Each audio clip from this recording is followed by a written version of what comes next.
সুপ্রভাত বন্ধুরা, কেমন আছো তোমরা সবাই?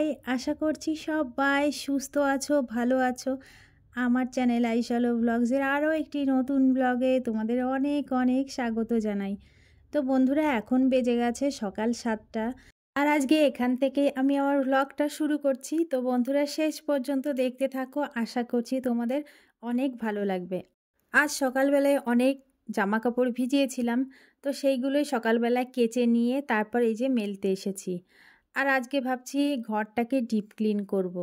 তো এখন তো জামা কাপড় মেলে দেয়া হয়ে গেছে, আর সকালবেলায় না পাকা কাঁঠালের গন্ধ বেরোচ্ছে। তো সকালবেলায় যখন আমি উঠোন ঝাড় দিচ্ছিলাম তখনই গন্ধ পেয়েছিলাম, কিন্তু ভাবলাম সকালবেলার কাজকর্ম সেরে তারপরে এদিকে আসব।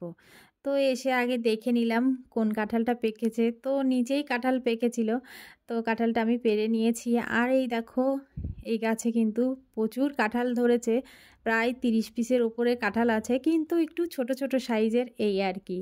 তো ছোট কাঁঠালই ভালো, একবার ভাঙো একবারেই খেয়ে ফেলো। তো আমাদের বাড়ির সবাই তো আর কাঁঠাল খায় না।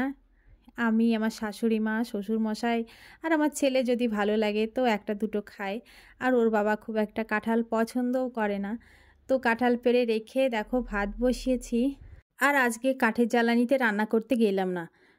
কাঠের জ্বালানিতে রান্না তাড়াতাড়ি হয়, কিন্তু এই যে সমস্ত জিনিস টেনে টেনে নিয়ে যাও নিয়ে আসো, এতে কিন্তু অনেকটা টাইম চলে যায়। এর মধ্যে আমার রান্না বান্নাও হয়ে গেছে। তো আজকে রান্না করেছি ঢ্যাঁড়স ভাজা, মাছের ডিমের তরকারি আর একটা মাছের তরকারি। আর রান্না বান্না করতে করতেই না দেখো জামা কাপড়ও শুকিয়ে গেছে, এমন প্রচণ্ড রোদ বেরিয়েছে কি আর বলবো। মনে হচ্ছে না যেন বর্ষাকাল, দেখে মনে হচ্ছে চৈত্র মাস। তো আমি হাত দিয়ে চেক করে নিচ্ছি কোনটা শুকিয়েছে। তো মোটামুটি শুকিয়ে গেলেই জামা কাপড় আমি তুলে নিচ্ছি, আর কিছুক্ষণ ফ্যানের হাওয়ায় দিলে বাকিটা এমনিই শুকিয়ে যাবে। আজকে অনেক কাচাকুচি করেছি, দেখো বললাম না অনেক জামা কাপড় হয়েছে। তো সেই সমস্ত তুলে নিয়ে আমি ছাদে চলে এসেছি। আর আজকে তোশক বালিশ সমস্ত কিছু রোদে দিয়েছি। আমি যেদিনই ঘরটা ডিপ ক্লিন করি সেদিন কিন্তু এই যে তোশক বালিশ আরও যা যা বিছানায় থাকে সমস্ত কিছুই রোদে দিই। তো গরমের জন্য শুধু দুটো বালিশ আর এই তোশকটাই ছিল, আর কোল বালিশটা আমি নিচে রোদ দিয়ে এসছি। তো সেইগুলো কিন্তু ভালো করে রোদে দিয়ে তারপর পিটিয়ে ধুলো ঝেড়ে তারপর ঘরে নিয়ে যাই। তো প্রতিদিনই তো বিছানা পরিষ্কার করা হয়, তাও কেন জানি না এই যে তোশকের মধ্যে ধুলোবালি প্রবেশ করে যায়। কিন্তু এই যে সকালবেলায় রোদ দিয়ে গেছি, প্রায় 2 ঘন্টা হয়ে গেল রোদ পেয়েছে। আর একটুখানা পিটিয়ে নিলেই কিন্তু সমস্ত ধুলোবালি একার থেকেই বেরিয়ে যাবে।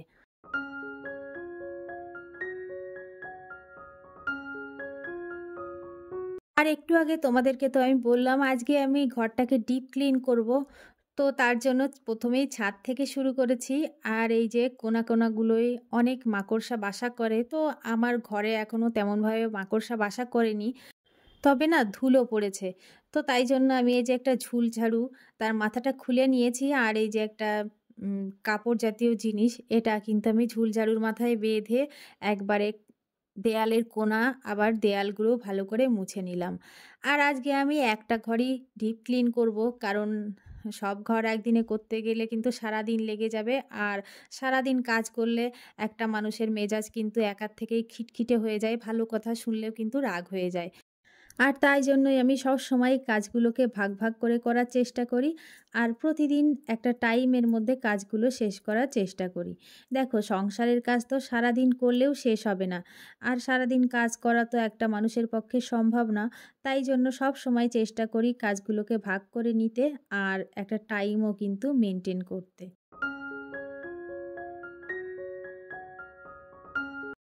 এখন না খাটটা সুন্দর করে পরিষ্কার করে নেব। আর খাটটা পরিষ্কার করার জন্য আমি একটা টুথব্রাশ নিয়েছি, এইগুলো কোনাটা পরিষ্কার করতে সাহায্য করবে। আর এই কোনায় না সহজেই কিন্তু দেখবা পরিষ্কার হয় না, তার জন্য যদি ব্রাশ দিয়ে পরিষ্কার করা যায় কিন্তু ভালোভাবে পরিষ্কার হয়। আর তারপর একটা শুকনো ন্যাকড়া দিয়ে ভালো করে মুছে নিচ্ছি। আর খাটে আমি কলিন দিয়ে পরিষ্কার করি না, কারণ দীর্ঘদিন কলিন দিয়ে পরিষ্কার করতে থাকলে খাটের যে পলিশ ভাব সেটা কিন্তু উঠে যায়। আর খাট যদি অল্প ধুলো থাকতেই পরিষ্কার করা যায় তাহলে কিন্তু এই যে শুকনো কাপড় দিয়ে মুছলেই ধুলোগুলো এমনিতেই পরিষ্কার হয়ে যায়।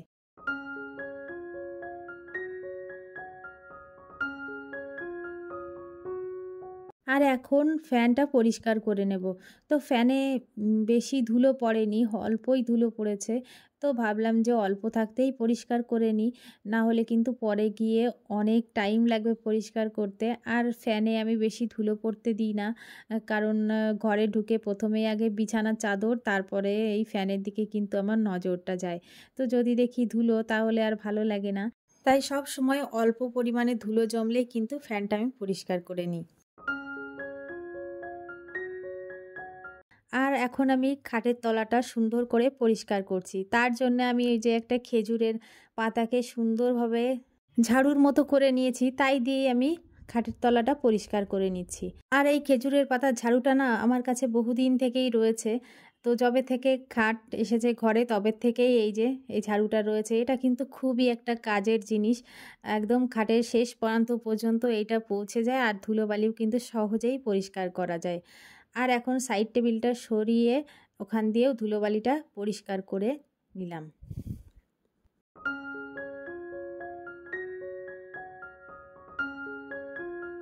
বন্ধুরা, তোমাদের যদি আমার এই ভিডিওটি ভালো লেগে থাকে তাহলে চ্যানেলটি সাবস্ক্রাইব করে আমার পাশে থাকতে পারো।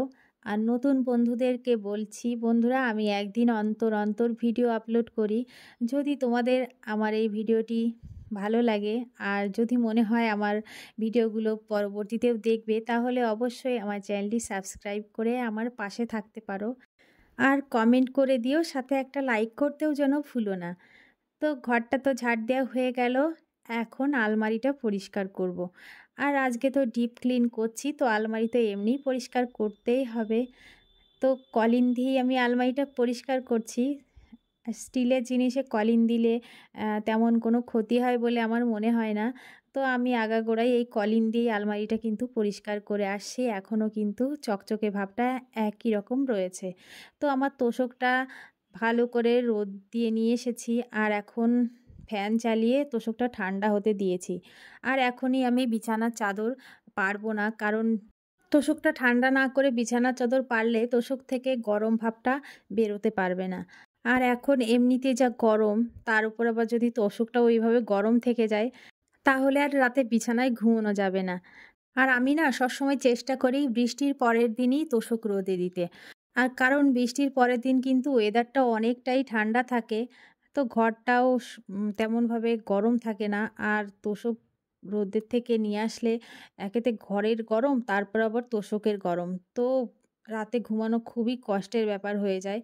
তো এই তো আগের দিন আমাদের এখানে বৃষ্টি হয়েছিল, আজকে তোশকটা রোদে দিয়ে নিয়ে এসেছি। আর আজকে ওয়েদারটাও কিন্তু সেরকমভাবে গরম না।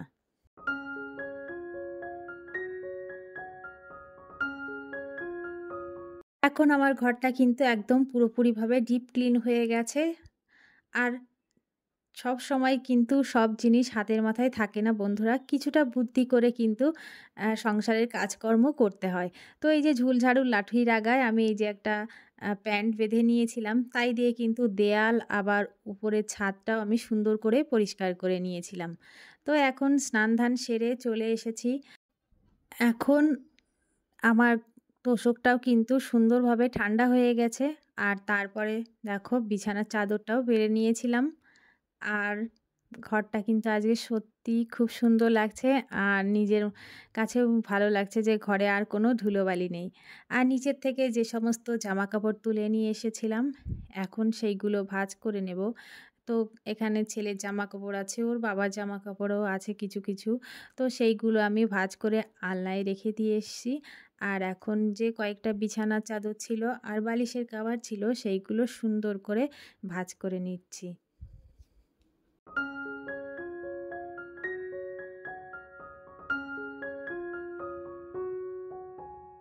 তো বন্ধুরা, এখন হয়ে গেছে বিকাল, আর এই তো আমাদের আমবাগানে এসেছি। তো এখন যাব একটু মাঠের দিকে। আর দেখো কিন্তু সুন্দর হাওয়া বইছে, আর এই আম গাছটিতে অনেক আম আছে, হয়তো বা বোঝা যাচ্ছে না। তো এখন চলে এসেছি মাঠে, তো আইস যাবে মাঠের দিকে খেলতে, তা ভাবলাম ওর সাথে একটু মাঠের দিকে ঘুরে আসি। আর আজকে সুন্দর হাওয়া দিচ্ছে, তো আমাদের সাথে সাথে কুকুরগুলোও চলে এসেছে, ওরাও হয়তো মাঠে হাওয়া খেতে যাচ্ছে। আর আমি কতগুলো পাটের শাক তুলবো সেই জন্যই এসেছি।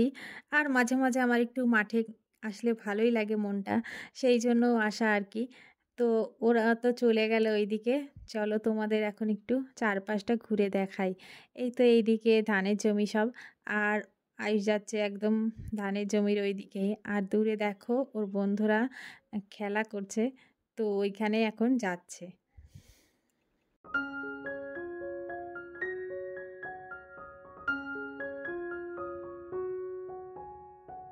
আর বন্ধুরা আজকে যেহেতু একটু মেঘলা ওয়েদার তো একটু অন্ধকার অন্ধকার লাগছে। এখন কিন্তু অতটাও বিকাল হয়নি যে অন্ধকার চারপাশটা লাগবে। তো মেঘলার জন্যই এরকম লাগছে আর সুন্দর হাওয়া দিচ্ছে। মাঠে আসলে মনে হয় না বাড়ি ফিরে যাই। তো চলো তোমাদের দেখাই চারপাশটা একটু কীরকম। দেখো ছাগল চড়ছে মাঠে। আর মেঘ করেছে, ওরা একটু পরেই হয়তোবা বাড়ি চলে যাবে। আর আমি এখন কতগুলো পাটের শাক তুলে নিচ্ছি। তো বেশি লাগবে না, এই কটাতেই আমার হয়ে যাবে। এখন বাড়ির দিকে চলে যাচ্ছি। বন্ধুরা ভিডিওটি যদি তোমাদের ভালো লেগে থাকে তাহলে চ্যানেলটি সাবস্ক্রাইব করে দিও। বন্ধুরা এখন বাড়ি চলে এসেছি। তো এখন আমাদের মানে বাড়ির পিছনের আম বাগান, এইটায় গাছ থেকে অনেকগুলো আম পড়েছে। তো এখন এই আমগুলো কুড়িয়ে নিয়ে বাড়ি চলে যাব। আর বন্ধুরা ভিডিওটি আজ এই পর্যন্তই। দেখা হবে আরও একটি নতুন ব্লগে। টাটা।